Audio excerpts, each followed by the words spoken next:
Gusto mo ba maging healthy pero walang time para magluto? May sagot ang DXN sa'yo. Gumamit ka ng spirulina. Ito ay tinaguriang panglabing isa sa pinakamaraming taglay na organic germanium sa ibabaw ng mundo. Ito ang dinadala ng mga astronaut sa outer space dahil sa taglay nitong sustansya na katumbas na para kang kumain ng maraming gulay at prutas.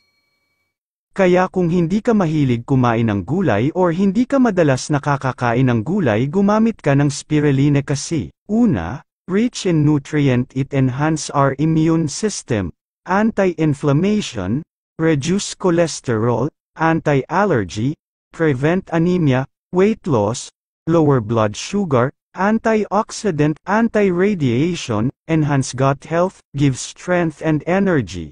Sa mga interesadong bumili, makipag-ugnayan kayo sa mga kakilala nyong distributor ng DXN para mabigyan kayo ng sapat na kaalaman at may bahagi sa inyo kung paano kayo pwedeng kumita habang lumulusog.